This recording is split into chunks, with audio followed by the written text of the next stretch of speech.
Shalom.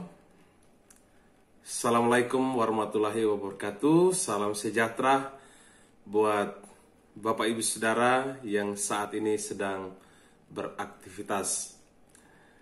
Saya menyapa saudara dengan salam optimis karena Tuhan ada.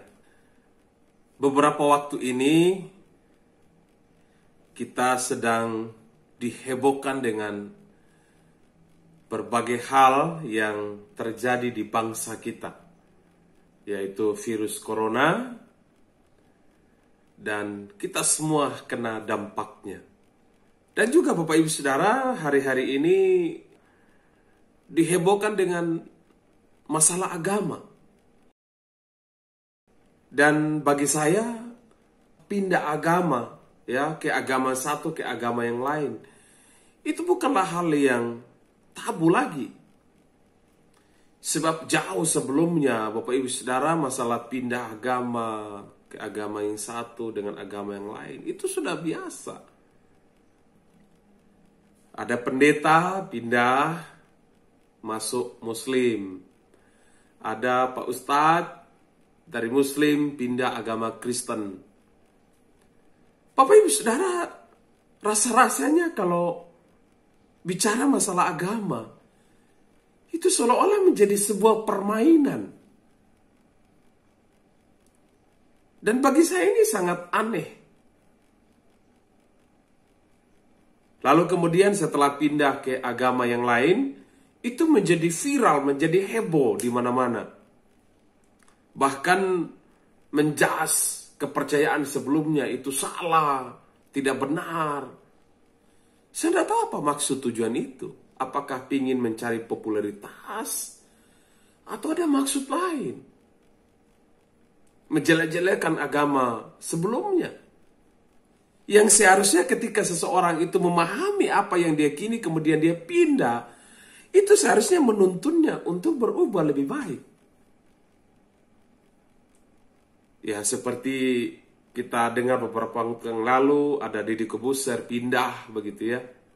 Lalu kemudian ada Yahya Waloni yang dulu katanya rektor, dulu katanya pendeta, ya, ketua sinode dan sebagainya.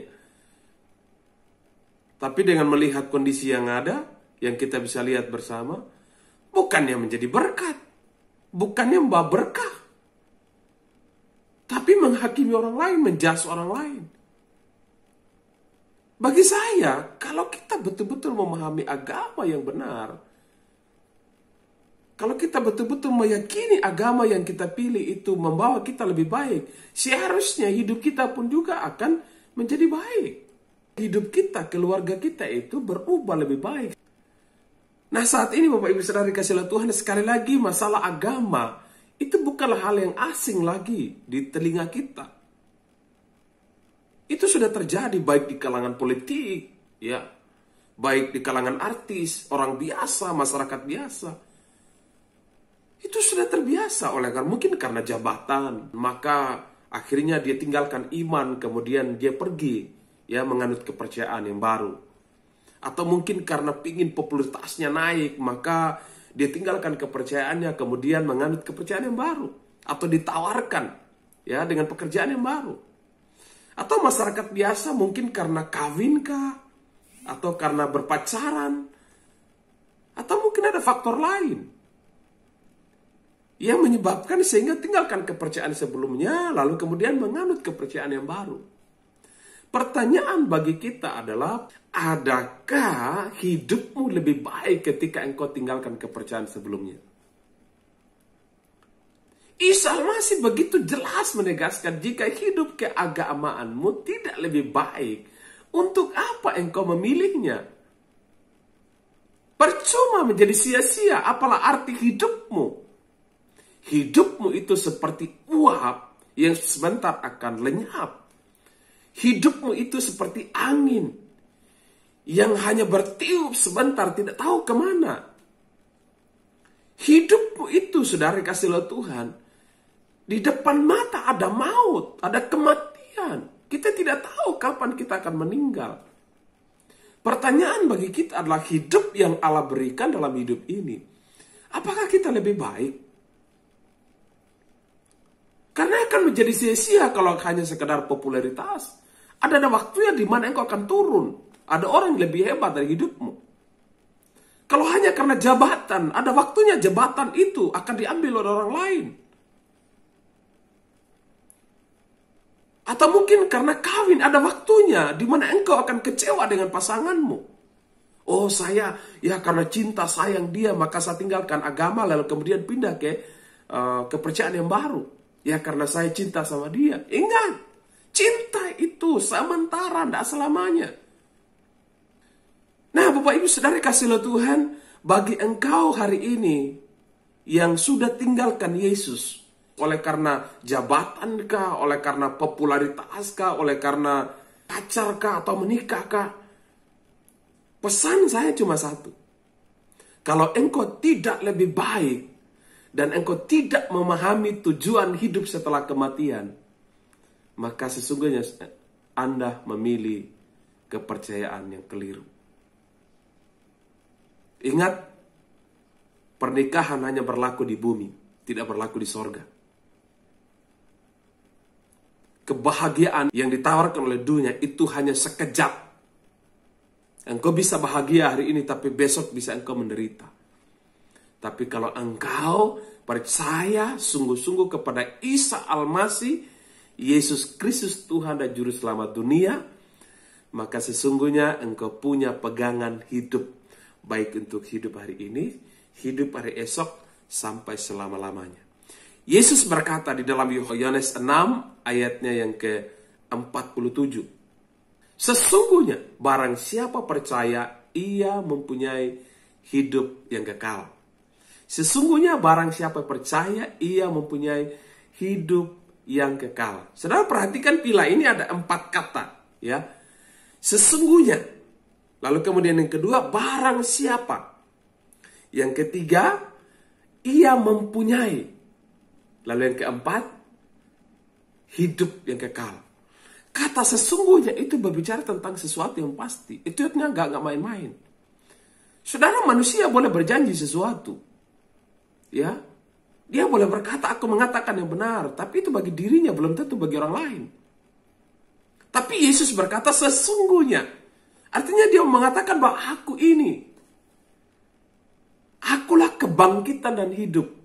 Barang siapa percaya kepadaku, ia akan hidup walaupun ia mati. Lalu kemudian Yesus berkata, lanjutkan di sana, barang siapa yang percaya. Artinya siapa saja tanpa memandang latar belakang, tanpa memandang suku, tanpa memandang agama, tanpa memandang kepercayaan, tanpa memandang kehidupanmu, masa lalumu, siapapun engkau, kalau engkau percaya kepada Dia, ya, siratal mustaqim itu jalan yang lurus itu, ya, maka engkau memiliki hidup yang kekal. Itu jelas sekali. Sehingga Isa Al-Masih berkata, Yesus berkata, sesungguhnya, itu berarti tidak main-main, ini serius. Seperti orang berpacaran begitu ya, saya serius mencintai engkau begitu ya. Apapun saya akan lakukan untukmu. Gitu. Itulah Yesus. Aku mencintai engkau. Sehingga aku rela mati di kayu salib, aku korbankan hidupku untukmu. Dia harus masuk ke dalam maut, ya. Memberitakan kemenangan di dalam maut. Lalu kemudian dia bangkit. Kebangkitannya itu memberikan harapan, kepastian, keselamatan di dalam hidup setiap orang yang mau percaya kepada dia. Lalu kemudian Yesus berkata, engkau mempunyai. Ya, di situ you have a must, maksudnya engkau mempunyai sebuah kepastian. Bukan mudah-mudahan, bukan semoga. Tapi engkau mempunyai kepastian di dalam Isa Al-Masih, Yesus Kristus. Makanya Yesus sebenarnya, kalau saudara perhatikan, waktu Yesus datang ke dalam dunia, Isa Al-Masih datang ke dalam dunia, dia tidak membawa agama. Makanya Bapak Ibu Saudara, kalau saudara perhatikan, baik di kitab suci Al-Quran, di kitab suci Alkitab, itu jelas sekali. History life-nya, sebuah kehidupannya itu jelas sekali mencatat bahwa dia lahir, dia mati, dia bangkit. Kemudian dia dinubuatkan sebagai hakim yang terakhir yang menghakimi dunia dan akhirat. Jadi sebenarnya kalau kita perhatikan dia tidak beragama di dunia. Nah, Bapak Ibu Saudara kasih oleh Tuhan, Yesus berkata ia mempunyai apa? Dilanjutkan di sana, ia mempunyai hidup yang kekal. Tidak dicatat di sana, ia akan mempunyai harta yang banyak, ia mempunyai kedudukan yang baik, ia berhasil. Tapi jelas dikatakan ia mempunyai hidup yang kekal. Artinya Isa Al-Masih, saudara dikasih oleh Tuhan, Yesus Kristus itu, dia menjamin hidup yang kekal. Bukan harta dunia, bukan popularitas, jabatan, kedudukan, pekerjaan, bukan. Tapi hidup yang kekal. Bukankah Bapak Ibu Saudara mengharapkan hal yang sama ketika ditanya, andaikan engkau meninggal hari ini, mau enggak masuk surga? Mau semuanya. Artinya siapapun kita ingin masuk surga. Tapi pertanyaannya, bagaimana saya bisa masuk surga? Tapi kita bersyukur Bapak Ibu Saudara, Yesus berkata, sesungguhnya barang siapa yang percaya. Kuncinya di situ percaya. Nah, percaya di sini ada 3 pengertian. Percaya di sini yang pertama harus mengerti. Sama seperti saudara, ada 2 barang. Saudara memilih mana yang KW, mana yang original. Saudara bisa melihat kualitasnya. Artinya harus mengerti dulu. Kalau saudara tidak mengerti mana KW, mana original, pasti saudara salah pilih. Jadi Yesus berkata di situ, percayalah kepadaku, dalam tanda kutip itu mengerti, memahami secara benar siapa Yesus, siapa Isa Al-Masih sesungguhnya. Yang kedua Bapak Ibu Saudara, setelah mengerti, memahami, Yesus berkata, barang siapa menerima, menerima dia. Jadi yang pertama memahami, mengerti, yang kedua menerima. Bapak Ibu Saudara, mungkin hari ini seandainya kalau orang datang tiba-tiba kasih amplop sama saudara, isinya mungkin 1 juta. Kalau saudara dikasih, tapi kalau saudara tidak terima, saudara tidak akan mendapatkan uang itu yang bernilai 1 juta. Demikian juga iman. Iman itu saudara kasih oleh Tuhan harus dimengerti, harus dipahami. Yang kedua, harus menerima. Saudara dikasih air dalam keadaan haus, tapi kalau saudara menolak, maka engkau tetap haus. Yesus pun sama. Sehingga Yesus mengajarkan kepada perempuan Samaria itu, kalau engkau minum air ini, engkau akan haus lagi. Tapi Yesus berkata, ketika engkau minum air yang kuberikan kepadamu, engkau tidak akan haus lagi sampai selama-lamanya. Nah, Bapak Ibu Saudara kasih oleh Tuhan, Yesus lanjutkan lagi di sana. Kata percaya itu berbicara tentang mengakui. Artinya, setelah memahami, mengerti, dan menerima, maka yang ketiga adalah mengakui. Mengakui berbicara tentang menghidupi. Menerima dia hadir di dalam hidup kita. Jadi waktu kita menerima Isa Al-Masih, menerima Yesus Kristus secara iman, secara doa, secara penyerahan total, maka sesungguhnya saudara dan saya bukan lagi ego, bukan lagi akunya yang hidup dalam diri kita. Bukan lagi kesombongan, keangkuhan, kemanusiaan kita yang nampak. Tetapi yang hadir, yang memenuhi hidup kita adalah Isa Al-Masih, Yesus Kristus Juru Selamat dunia. Sehingga Paulus pernah berkata begini, bukan lagi aku yang hidup, tetapi Kristus yang hidup di dalam aku. Lalu kemudian dia lanjutkan, dia berkata, bagiku hidup adalah Kristus. Bukankah Paulus pembunuh? Bukankah Paulus itu penjahat? Bukankah Paulus itu dulunya, masa lalunya begitu hancur, begitu kelam? Membunuh orang lain yang tidak bersalah. Tapi setelah dia berjumpa dengan Isa Al-Masih, Juru Selamat dunia, penjahat itu Tuhan ubah menjadi pemberita Injil. Lalu kemudian dia berkata, bagiku hidup adalah Kristus. Lalu kemudian lanjutkan, mati adalah keuntungan.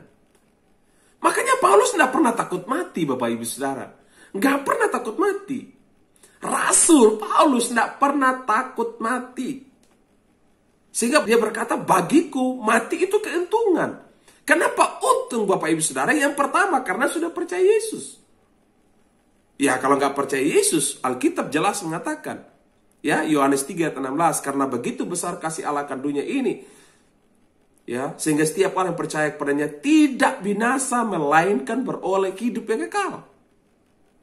Itu jelas sekali. Bapak Ibu Saudara bisa memperhatikan ini. Sehingga ketika Anda dan saya, ya, mengerti, memahami kebenaran ini, saudara dan saya harus buka hati. Untuk apa? Untuk menerima dengan lapang dada. Ketika saudara buka hati, mengerti, memahami, dan buka hati menerima dia, maka aliran-aliran air kehidupan akan terpancar di dalam hidup kita. Sehingga kebencian, kemarahan, ya, kita tidak akan menjatuhkan orang lain, kita tidak akan membenci orang lain. Kita tidak akan sombong dalam hidup ini. Sebab kenapa? Karena Yesus yang hadir itu mengubah hidup kita. Saudara masih ingat kepala penjara? Apa yang aku perbuat supaya aku selamat?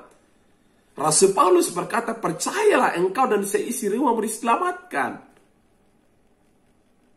Artinya ketika seseorang percaya, kehidupannya itu diubahkan.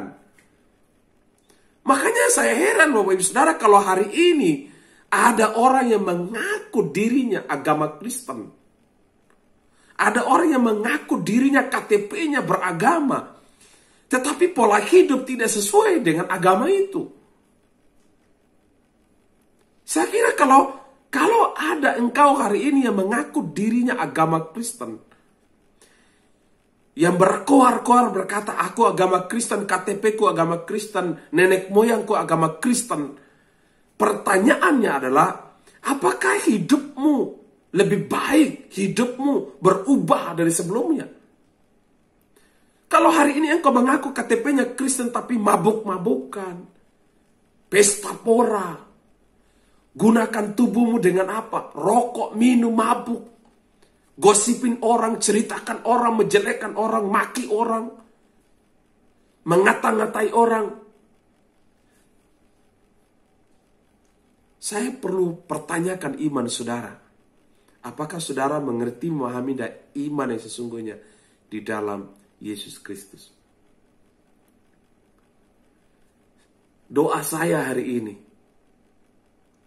biarlah saudara diberikan pencerahan oleh Roh Allah sendiri. Roh Kudus, Allah pribadi yang ketiga dari Allah Tritunggal, akan menginsafkan dosa, kebenaran, dan penghakiman di dalam hidupmu. Mari kita berdoa. Bapa di sorga, terima kasih, kami bersyukur.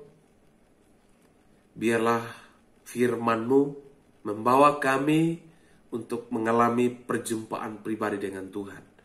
Hamba-Mu berdoa bagi setiap saudara-saudara kami yang saat ini sedang mendengarkan firman-Mu.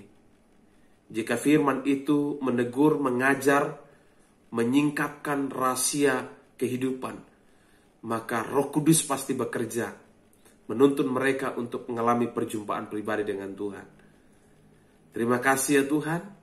Berkati bangsa kami, berkati kota kami, pemulihan terjadi. Kami bersyukur di dalam nama Isa Al-Masih, Juru Selamat dunia. Kami berdoa dan bersyukur. Amin. Puji Tuhan Bapak Ibu Saudara, Kita akan berjumpa lagi di renungan berikutnya di channel ini, yaitu Optimis Karena Tuhan Ada. Jika melalui renungan ini Bapak Ibu Saudara merasa diberkati, silakan Bapak Ibu Saudara bagikan kepada keluargamu, kepada rekanmu, kepada sahabatmu, kepada temanmu, atau kepada siapapun juga, agar mereka juga mendapatkan pencerahan dari firman Tuhan hari ini. Selamat beraktivitas. Tuhan Yesus memberkati. Shalom.